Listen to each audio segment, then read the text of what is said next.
Hello, my name is Nipun Vinayak and I work with the people. Well, I've been working with people for last 15 years and this is the spectrum where I've worked, mostly in Maharashtra. I started my career from Jalna where I was Chief Executive of Rural Development, looking at issues of rural health, rural sanitation, education for a district which has a population of around 1 million, 1,000 villages. Then I went to the place called Raigad, which is by the sea. It's a very beautiful place in Konkan part. And there I was working as collector. We were looking at issues of land acquisition and rehabilitation. Then I worked in Mumbai for a while at the policy level. And thereafter I moved to Delhi, where we were directing the Swachh Bharat program countrywide. And I worked also for a while in Nanded as city manager, where we were looking at issues of slum upgradation and sanitation. And currently I'm working in Aurangabad, again as a city manager in the biggest district of Marathwada with a population of 1.5 million, looking at issues again of heritage and sanitation, etc. So, all right. So, what I've learned over the last 15 years is both in my personal life and professional life is what I call 3 Ps of development. Now, the first P is what I call passion. Uh, what is this? It's a chariot. So, if I were to ask you one thing that is most important for the running of this chariot well, what would it be? The wheels. What else? Process, forces, horses, all right. Rain, yeah, yeah. Whose willingness to run? Yeah, so let's clap for him.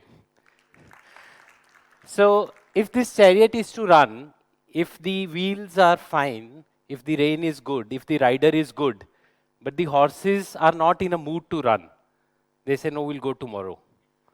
Will the chariot run? Probably not. But if the horses want to run, even if wheels are a bit not okay, the rider is not good, but he really wants to run, will the chariot move? So the passion is the desire of the horse to move and a realization that we are all horses. So if we move, everything move. The second P which I talk of is partnership. So this is, recognize him?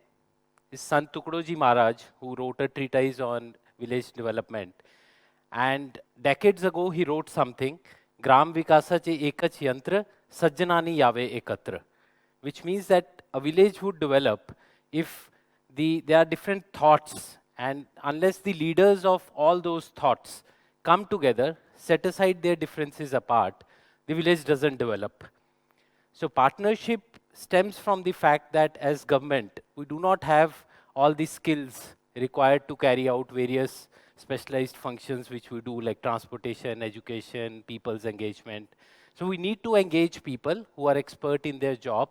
We also need to nurture people from amongst people who are natural leaders and can become part of extended team. Let me come to the third P now. You recognize what is in the first picture? Kapur, yeah, it's camphor. Does it burn immediately? It catches flame immediately? Yes? Yes. So, now in any ecosystem, maybe even in this audience, there are always 3 types of people in every organization, personal, professional.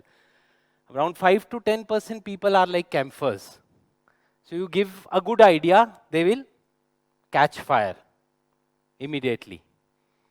And then there are few people, 70 to 80%, who also catch fire, but you have to constantly blow that. Have you seen women in rural India trying to blow to the fuel to catch fire? Have you seen that? So those are the gauris. They also catch fire, but they take time. And then there are few remaining 5 to 10% whom you cannot inflame. They are the naysayers. So participation is about reaching everyone together.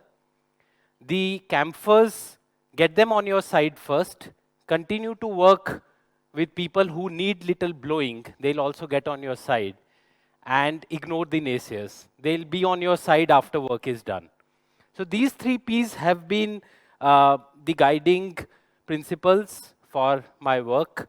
They help to interpret the rule book in a spirit that is for the people and also help build the trust between people and government. I want to narrate you 4 stories quickly from my experience to just give an example of why I believe in these. The first story is from a place where I worked first. This is a place called Jalna. It's a very backward district in just adjacent to this district. When I joined there, there's a good tertiary hospital there called Mission Hospital. The lead gynecologist from that hospital, Dr. Shobha Moses, she approached us one day and she said, well, in your villages you provide antenatal care for 9 months. And after 9 months, when those pregnant women come to us for deliveries, they are in such a bad shape that we really can't do anything. I mean, they are such high risk. Why did you not give good antenatal health care? We said, we do lack in skills, we lack in motivation. How can we partner together? So we began to work together as a team. It was a win-win situation. They are a charitable hospital. They wanted to go out. We purchased a portable ultrasound machine for them. Our PHCs and sub-centers where hardly people would come because service was not up to the mark. When the teams began to go there, there would be people waiting till 10 p.m. at night. So if you do give good service, there are lots of takers for that. And then we moved to another experiment, which is working for breastfeeding. Now, I'm a doctor by education. I did not realize how important this is unless someone brought it to our notice that if women were to do exclusive and early breastfeeding, exclusive means nothing else till 6 months, and then continue up to 2 years. So that is one single thing that reduces the death of children. But how to do that? So all we were doing was till now, well, you should do breastfeeding, without realizing that there may be genuine constraints on why a mother doesn't do it. Maybe her mother-in-law doesn't want it. Maybe she has twins. Maybe she has to go to a farm labor. So when we came in contact with an organization called BPNI, that is Breastfeeding Promotion Network of India, they trained our people. Our Anganwadis and supervisors were trained. It was a skill-based training, and they got so motivated that when they would travel in a common state transport bus, if they see a mother with a child in arm, they would say, hey, are you breastfeeding? And they got certified as mother support group personnel and all. So that was another experiment. And then we worked with adolescent girls, again with some specialized organization, where the basic question that started was that what's a boy, what's a girl? So the whole distorted concept of gender began to get discussed there. And these young girls, after 6 days of residential training, began to ask questions that if I am the sarpanch of my village, why is my husband hoisting the flag? Or if a marriage is happening less than 16 years in my village, we will go and take morcha or to that house and not allow it. There's things like that. So various such initiatives at the end of 3 years, this is what the health of a district is known by. It's the infant mortality rate, number of children who die before 1 year per 1,000 live births. Our number, this is an evaluation by UNICEF, our number was 51.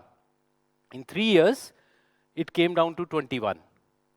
So UNICEF said it's due to better delivery practices, better antenatal health care, and better postnatal care.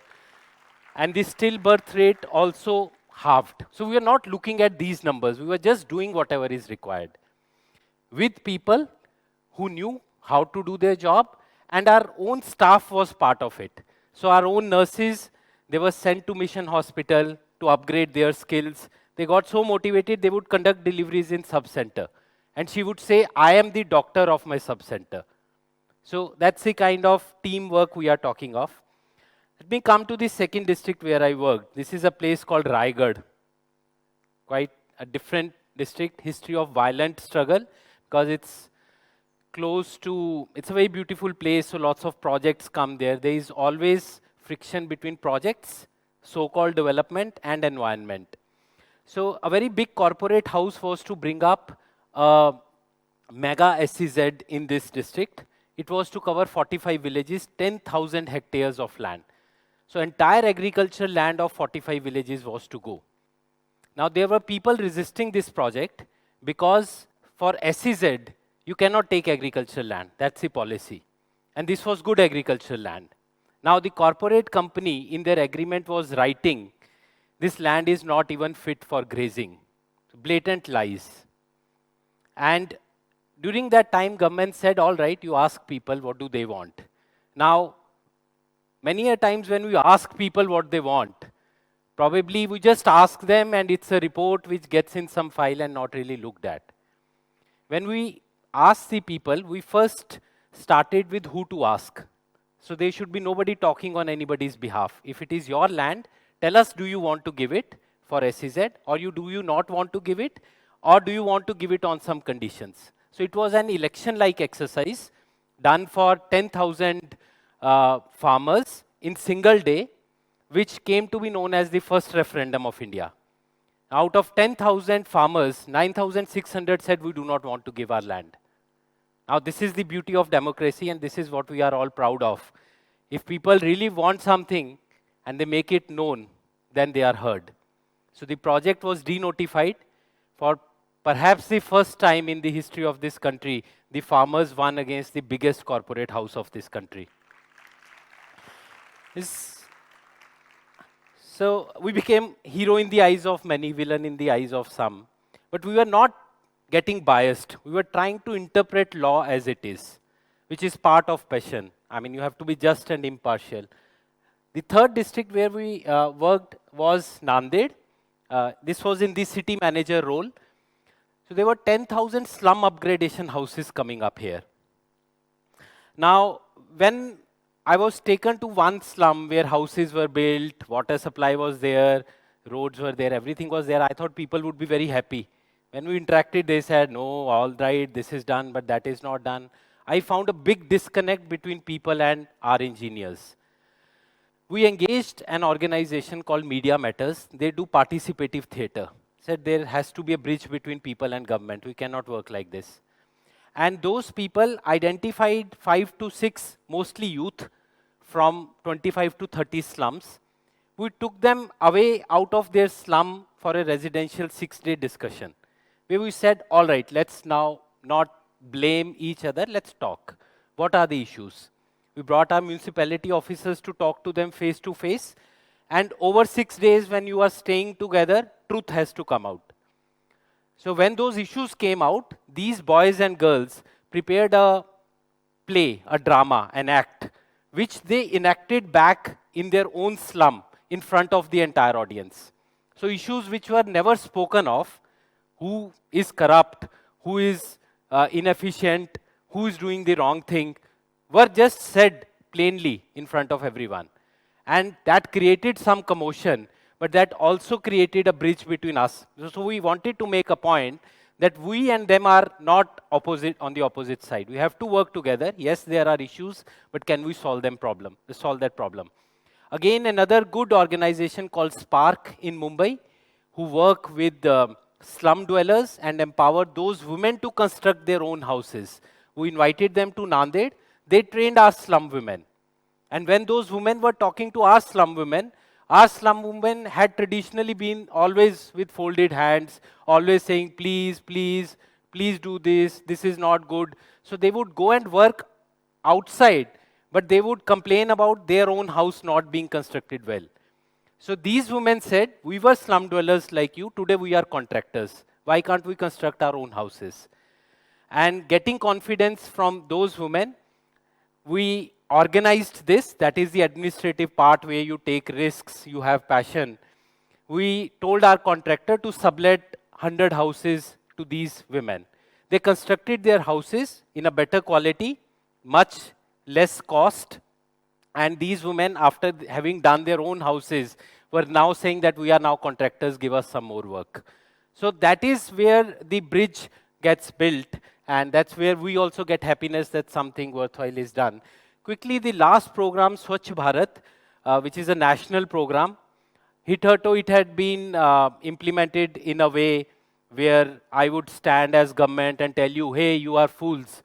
You don't know where to shit. Why don't you construct your own toilets? I will give you money. That's the program which was there. From there, we tried to move it to a program where we realized that government's job is not to construct toilets for people. Government's job is to engage someone, like this person sitting in the center, who will go and talk to villagers at the place where there is actual open defecation. And he would ask them that, what is this? Who has done this?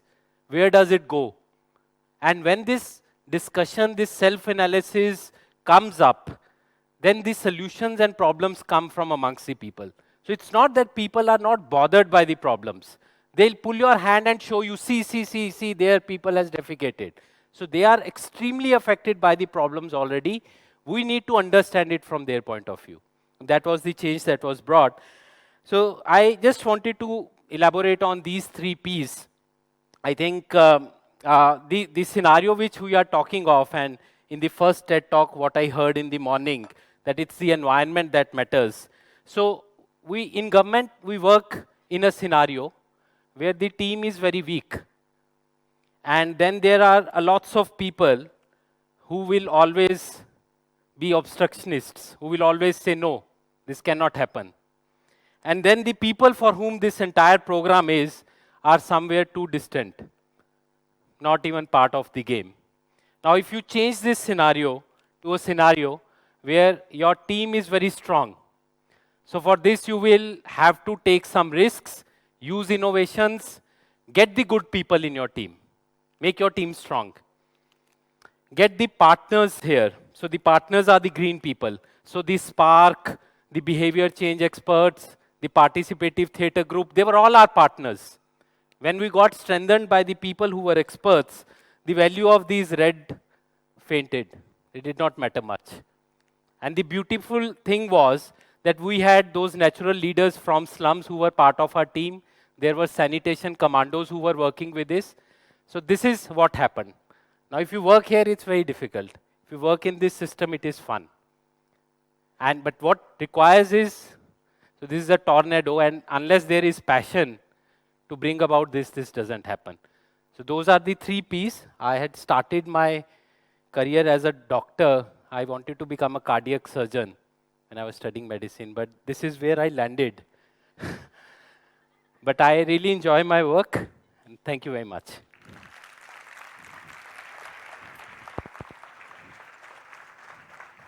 Thank you so much, sir.